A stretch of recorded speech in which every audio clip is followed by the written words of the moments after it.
All right, guys, hey, and welcome back to 234 in my Casa. So I'm going to be making fried kale for my dad for Father's Day. Like I said in another video, Father's Day was this past Sunday, and I'm planning on cooking things for him all this week. So, and this is the way that he likes it, and this is what he wants, and so I'm gonna make this for him, and so I'm gonna bring you all over and show you the ingredients for this fried kale. I love kale. Kale is so good fresh. You can eat it fresh. You can put it in the oven and make kale chips out of it if you want to, or what have you. But I mostly grew up eating kale, fried, spicy and fried. And so that's what we're gonna do. And you can do, kale in a vegan style as well. I'm gonna be cooking mine in some bacon grease or what have you, but you don't have to do that. You can use extra virgin olive oil to do this. And so if you want to make it more of a vegan or vegetarian friendly, you can do it that way as well. Okay, I'm going to be adding a little bit of chicken base to it as well. You don't have to do that. You can use vegetable broth if you would like to. I'm sorry, my little girl just walked by and kind of distracted me. You can use vegetable broth if you would like to as a alternative to using the chicken base, okay? All right, well, I'll bring you all over and show you the ingredients, and don't forget to like, share, comment, and subscribe. Okay, guys, so this is kale, and all I'm doing right now is just cutting the kale off of the stem. My dad is a person that likes stems, like in his greens. He likes it in his kale. And so if you have a person that enjoys stems in their greens or kale or what have you, all you have to do is just dice your stems up, and that's what I normally will do. I'll just dice them up like that and put them in, in my greens. I'm not talking about the cooked greens. I'm talking about when I'm getting ready to wash the greens and all that kind of stuff, I will cut the stems up for my dad when he wants greens, okay? But my family, my kids, they don't really enjoy the stems. So I'm gonna cut this kale off the stem, and I was just doing a video to show you all how to cut it off the stem. That's the only reason why I'm showing you all this part. And so this is what you're gonna do, just to get your kale or greens off the stem. It's not difficult whatsoever. It's really easy.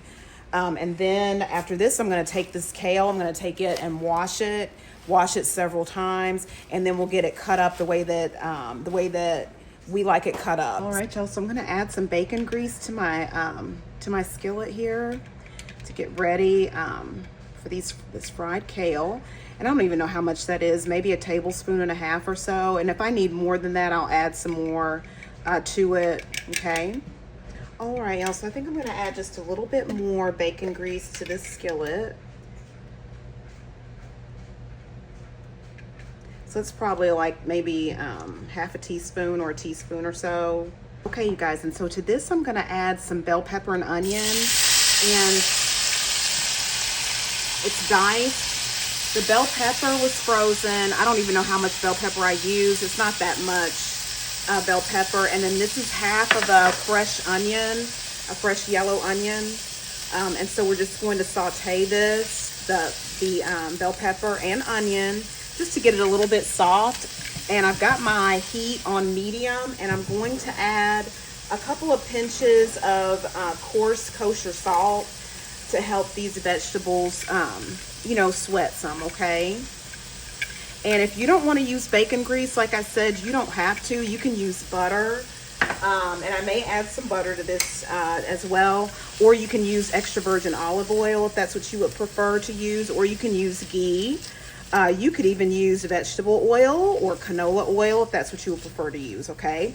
I just like the flavor of bacon grease when I'm like frying cabbage or frying kale. So I just prefer that flavor, okay? That's just a personal preference, and my dad does too, okay?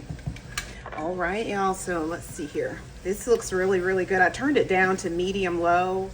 Okay, and so this is smelling good. It is looking good. So I'm going to go ahead and bring my kale over. It's been cleaned and cut. And this is how I cut mine up, just kind of long and slim. You can determine how you like to cut your kale or greens up. It's a kind of a personal preference for a lot of people. And so we just do ours long and kind of slim. So And this kale is going to cook down a lot. So it's kind of not to the degree of spinach, but it does put you in the mind of like cabbage. Okay, so it's going to cook down. And see, you can even smell like the bitter, the peppery kind of, it's, you know, it has a distinct smell.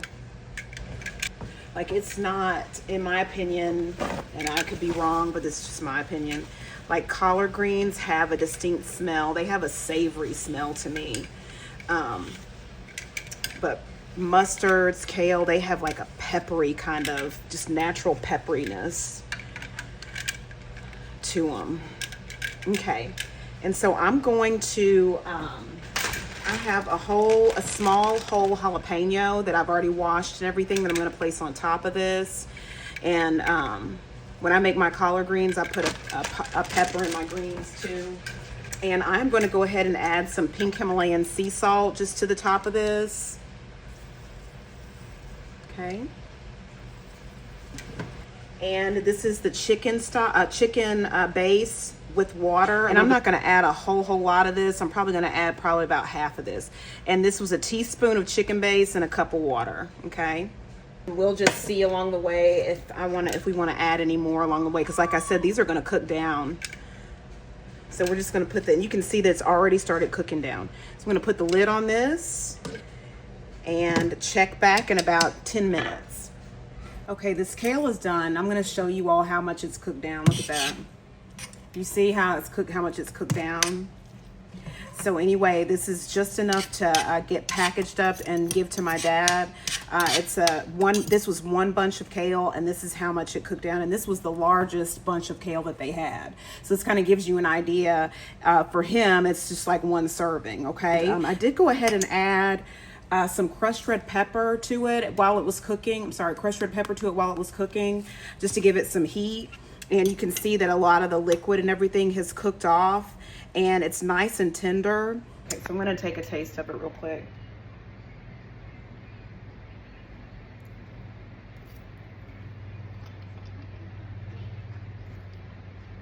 It's so good, so tender. It has a depth. I don't know if I said this a lot, but it does. It has this depth of flavor. It's very savory. The crushed red pepper is perfect. The jalapeno that was cooked with it gives it a lot of flavor as well, and it is tender, and it is really, really good. I'm not going to add any salt or anything like that to it. That was enough that I added at the beginning. The only thing that I added along the way was some crushed red pepper, and I did put a little bit of garlic in here too. So you can do that with yours as well, but this is perfect. All I have to do now, like I said, get this packaged up for him and make some hot water cornbread, and I'll probably do a separate video for that because I did get some white meal, and I'm gonna do white meal hot water cornbread, and that's it. This is excellent. It is good.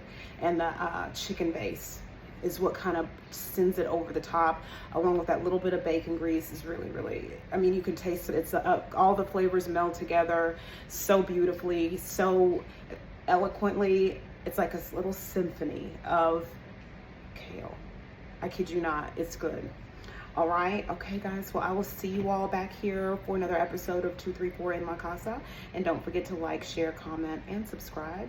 Love you all so much. Y'all have a great day.